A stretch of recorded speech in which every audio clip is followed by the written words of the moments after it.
Bruno Marchal, mental coach à Montpellier. Bonjour bande de pirates que je kiffe, des pouces en l'air, des commentaires en vidéo, c'est comme ça que l'on fait connaître notre communauté. Allez, reprends les vidéos dehors. Alors il fait pas chaud ce matin, il y a des ombres sur le visage, haha, parce que je suis un pirate à quelques jours de Noël. Alors pourquoi les pirates? Parce qu'on fout le bordel, parce qu'on a un pirate bienveillant. On aime bien changer les choses, on aime bien bousculer l'ordre établi et on s'aperçoit que ça marche. Quand on utilise les neurosciences, on arrive à avoir des meilleures relations dans sa vie, on arrive à être beaucoup mieux dans sa vie, on arrive à récupérer ses conjoints. Et dans la formation de demain, je vous rajouterai la méthode, la stratégie, la seule qui marche pour récupérer finalement son conjoint, qui n'est pas un truc magique, mais qui va vous comprendre que finalement en Europe on ne fonctionne pas de la bonne façon dans son cerveau pour récupérer son conjoint, et que si vous savez repérer les points d'inflexion, si vous savez préparer ces points d'inflexion, si vous savez utiliser le temps, le temps long, puisque c'est le temps long, une crise existentielle, eh bien vous allez voir que la seule stratégie qui fonctionne, elle fonctionne. Ça, c'est pour la formation qui sort demain. Aujourd'hui, on va parler d'une double relation qu'a eu, deux relations successives d'un homme et qui va demander conseil. Et je vais vous lire ça parce que c'est intéressant, parce que d'abord, il y a eu ces deux types de relations tout à fait, comment dirais-je, différentes, et vous allez voir que finalement ce jeune homme cet homme ne comprend pas trop, puisqu'il a fait quand même dans sa vie beaucoup de choses, mais il ne comprend toujours pas comment fonctionne le couple, et on va l'aider. Ma première relation de couple importante a duré 10 ans, pouce en l'air. C'était avec une femme qui sortait d'une relation difficile avec un homme qui la maltraitait. Vous ne pouvez pas vous imaginer le nombre de personnes qui me disent « ma femme est en crise » et quand on s'est connu, elle est sortie d'une relation où l'homme la maltraitait. Je ne sais pas pourquoi c'est à la mode. Alors, il y a des hommes maltraitants, je vous interdis, pirates, de maltraiter votre conjoint, votre épouse, physiquement bien sûr, et mesdames aussi. Vous ne maltraitez pas ni psychologiquement ni physiquement votre conjoint, qu'il soit en crise ou pas. Attention, ça c'est très important. Donc, souvent on me dit ma femme, comment dirais-je, voyez son ex comme maltraitant. C'est exactement ce qui va arriver si votre épouse a un pansement. À la fin du pansement, elle va le dire qu'il a manipulé, qu'il a profité d'elle, qu'elle était faible, etc. C'est la plupart du temps, ça se passe comme ça. Donc beaucoup de personnes, il y a beaucoup de personnes qui disent que leur conjoint a été maltraitant, alors qu'on sait qu'il y a peu de conjoints qui sont maltraitants. Même s'il y en avait 3, ce serait trop, bien évidemment. Mais heureusement que la majorité aujourd'hui des êtres humains sont civilisés, même s'il y a encore beaucoup trop de maltraitance. Tant qu'il y aura un homme qui maltraitera physiquement une femme et une femme qui maltraitera psychologiquement un homme et inversement, ce sera toujours trop. Évidemment, nous on est des pirates et on maltraite personne, au contraire, on fait en sorte que les relations s'améliorent.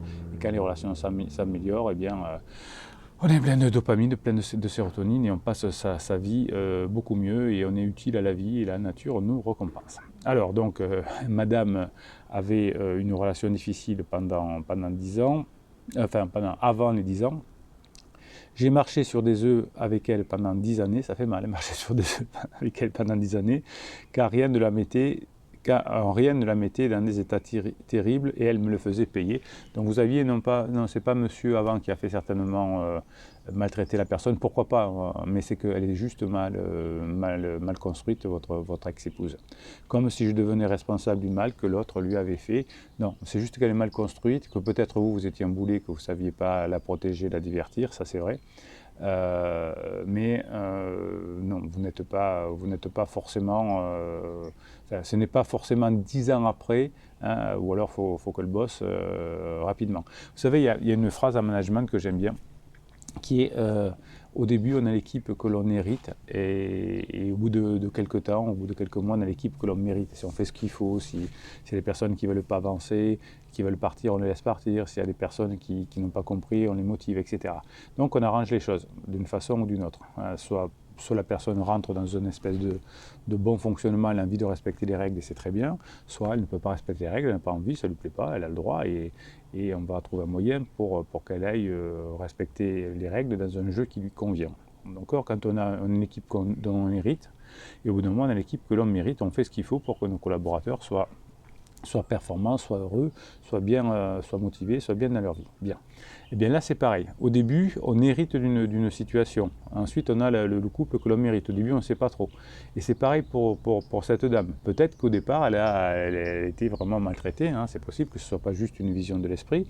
Et bien, si elle travaille un peu sur elle, si on fait un peu de neurohypnose, si on fait quelques formations, eh bien, c'est bon. On va passer à autre chose. Donc, quand elle m'a quitté pour un autre, elle ne m'a même pas remercié de l'avoir traité comme une reine pour lui permettre de se refaire une santé morale et psychologique. Très important. Vous n'êtes pas le coach, vous n'êtes pas le psy, vous n'êtes pas le pansement de votre époux, de votre épouse. Et au pire, la seule chose que vous pouvez faire, c'est divertir la personne, passer des bons moments avec elle, et au bout d'un moment dire mais comment tu fais Bruno pour être finalement si heureux dans ta vie?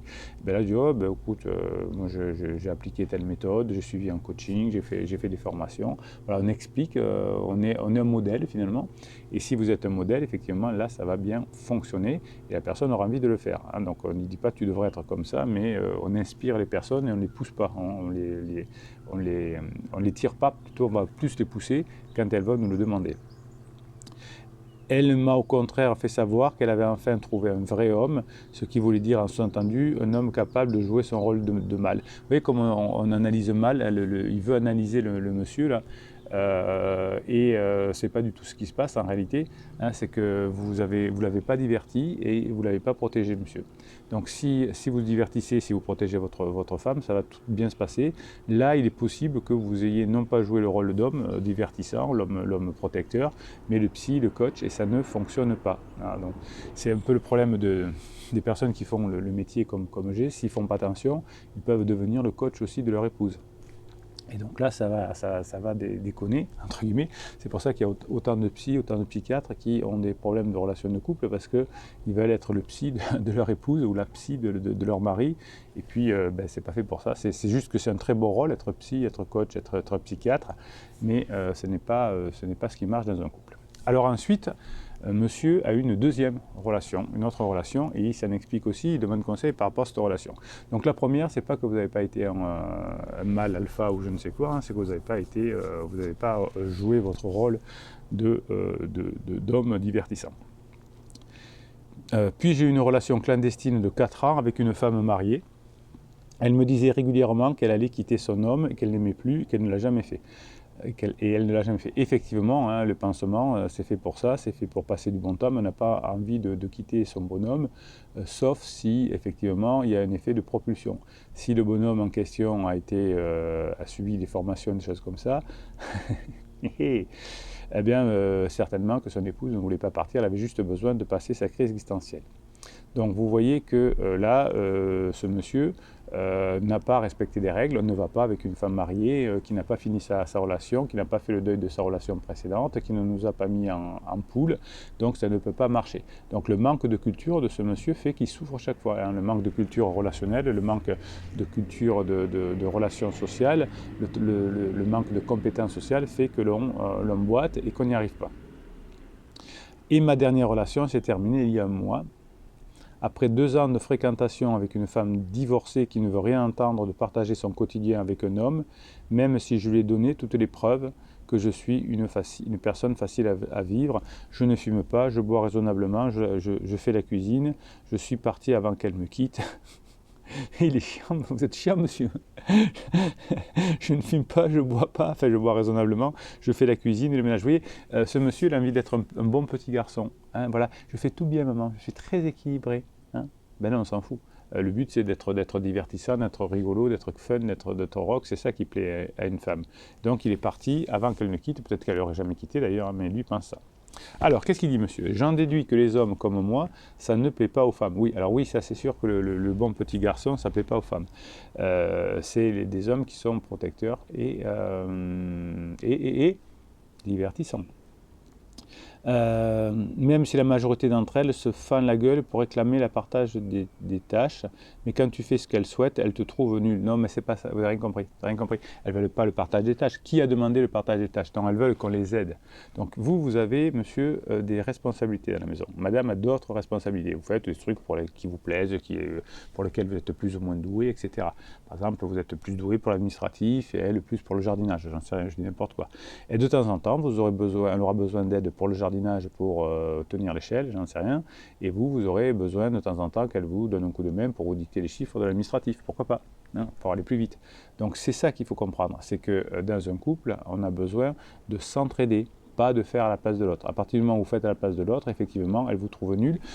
Parce que quand monsieur ou madame d'ailleurs, hein, vous partagez les tâches, que chacun sait faire la vaisselle, chacun sait faire le ménage, chacun sait, eh bien forcément ce ne sera jamais assez bien fait, elle vous trouvera toujours nul, parce que s'il est mal construit ou si elle est mal construite, elle va croire que c'est elle qui sait bien faire et que tout ce qui a un écart avec ce qu'elle sait faire ou ce qu'il sait faire, ça ne fonctionne pas.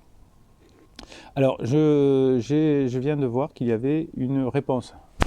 Dessous, finalement, c'était un psy. Alors, c'était le Journal de Montréal. Hein, je vous donne toujours les sources quand je les ai d'ailleurs. Et donc, c'est encore le Québec. Québec. Alors, je ne crois pas que vous soyez nul. Bon, ça va, dit la psy. Mais si on jette un regard objectif sur vos relations, on constate certaines choses que vous devriez analyser avec attention. Dans votre première relation, il semble que vous ayez joué pendant 10 ans le rôle de médecin de l'âme de votre conjointe sans véritablement occuper une place équilibrée dans le couple. Ça me va bien. Vous étiez la mère Teresa, une fois la conjointe guérie, elle n'a plus besoin de ce genre de relation. C'est juste, ouais, ça va, ça me va bien. Ce que je reproche un peu au psy, c'est que contrairement à ce que je fais là, c'est qu'il ne donne pas la solution. Qu'est-ce qu'il aurait dû faire à la place, hein, être un bonhomme protecteur, etc., divertissant, la place dans le couple, etc. Donc vous voyez que là, c'est toujours pareil, c'est qu'on analyse souvent quand on est psy. L'analyse est pas mal, mais après, qu'est-ce que j'en fais? Vous n'auriez pas dû être le médecin de l'âme, c'est pas très bien, c'est pas très joli. Voilà, allez, question 2. Excellent. Mais c'était juste, l'analyse était juste. Il manque un peu d'action derrière, de conseils, de solutions, c'est ce qu'on vient chercher généralement. Alors, dans votre deuxième relation, vous avez choisi une femme pas libre. Oui, ça va, c'est ce qu'il a dit. Peut-être pour ne pas vous engager à fond et risquer de vous faire rejeter comme la fois précédente. Là, c'est des supputations, madame, on ne sait pas. Alors, il suffisait de lui dire non, on ne va pas chercher une femme libre, ça ne marche pas, en expliquant les 3 phases du couple, etc. Donc ça, c'est important, madame la psy, d'expliquer. Pas dire peut-être que vous aviez eu peur de ne pas faire comme avant. Bon. Vous voyez, une supputation de psy, mais bon, c'est l'idée du psy. Merci de nous avoir donné votre opinion, que peut-être c'était ça. Peut-être pour ne pas vous engager à fond, risquer de vous faire rejeter comme la fois précédente. Ouais, c'est pour donner une hypothèse, on s'en fout un peu. Donner des solutions. Ah, je taquine, je les aime bien les psys.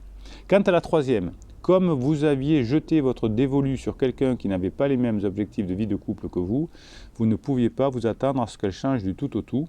Et comme c'est vous qui l'avez quittée cette fois, ne seriez-vous pas un peu rigide dans vos façons d'être au-delà de toutes vos belles qualités? Bon, toujours pas de solution, hein, toujours pas de conseils. Oui, mais tout à l'heure, vous voyez, je n'avais pas vu, je l'ai fait. Vous voyez la différence entre un coach et un psy? Le coach, qu'est-ce qu'il a fait? Il a analysé la situation, à peu près la même, hein, à peu près la même chose, et on a analysé la même chose. Bon, et sauf que moi, je vais proposer des solutions. Enfin, dire, ouais, d'accord, je vois d'où ça vient. Peut-être que ça vient que vous ne vouliez pas vous engager. Merci, au revoir.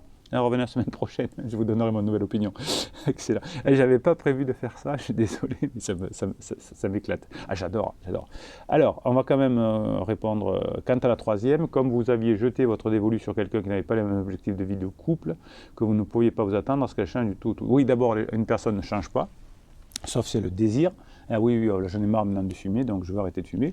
Sinon, on dit oui, non, mais elle fume, mais je vais m'y faire. Non.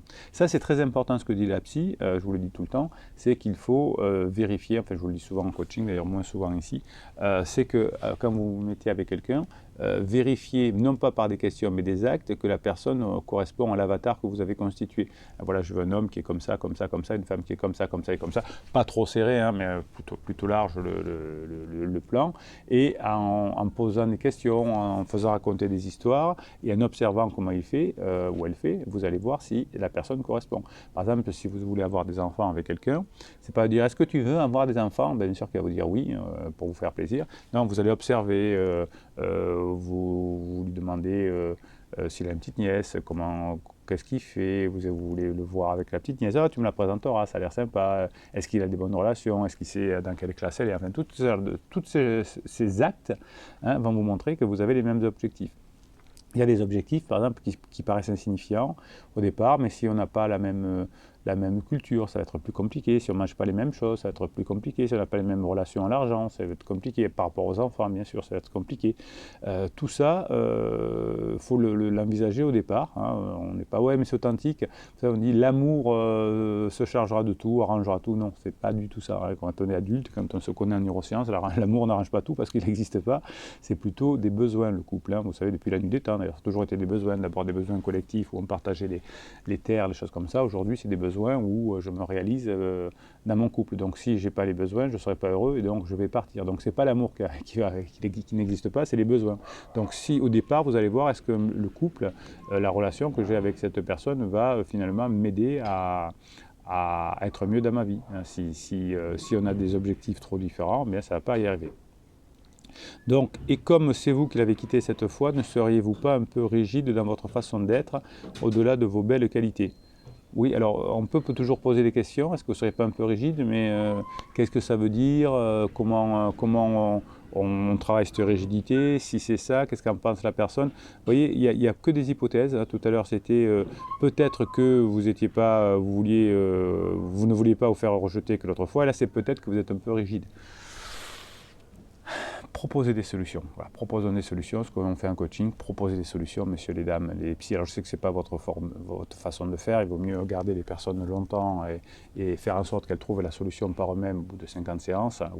Mais proposer des solutions, c'est plus sympa. Bon, vous voyez que monsieur, là, il était un petit peu emboulé. Simplement parce que d'abord, il est allé avec une femme, enfin dans la deuxième partie, il n'a pas respecté les règles de fonctionnement, il est allé avec une femme mariée, donc ça ne fonctionne pas. Ensuite, il n'a pas vérifié la troisième fois si la personne avait les mêmes objectifs. Et la première, effectivement, il s'est laissé enfumer à devenir un coach ou un psy, au lieu de devenir un bonhomme qui divertit et qui protège.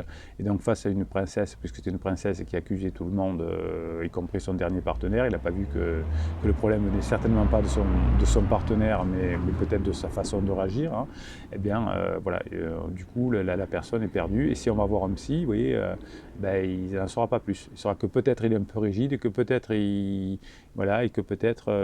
a voulu, dans la deuxième relation, ne pas s'engager. Voilà, merci, au revoir. Bon allez, bande de pirates, vous voyez que vous avez la chance d'être dans cette communauté de pirates. Ici on propose des solutions, on les met en place et en plus elles marchent, parce que c'est neurosciences. Et à partir de demain, vous aurez la formation là avec comprendre ces points de propension, préparer le plein et le vide. Vous allez voir, vous allez vous régaler, c'est une nouvelle façon de voir les choses. Je n'en avais pas encore parlé maintenant, c'est lié au Tao. Vous allez vous éclater, je vous en parle souvent en coaching, je ne l'avais pas encore parlé en formation. On y va, voilà, on attend demain, mais oui, il faut attendre encore un petit peu, c'est bientôt Noël. Allez, Bruno Marchal, il vous rappelle que d'abord les coachings et les formations qui sont disponibles, vous les avez en descriptif de cette vidéo. Vous mettez des pouces en l'air, vous mettez des commentaires pour que nos idées se diffusent, c'est votre job. Et plus vous mettez de commentaires, plus vous vous entraidez, mieux c'est. Mettez-vous des coups de boost entre vous. J'adore, je vous kiffe les pirates. Abonnez-vous à cette chaîne et Bruno Marchal, il vous dit à très bientôt.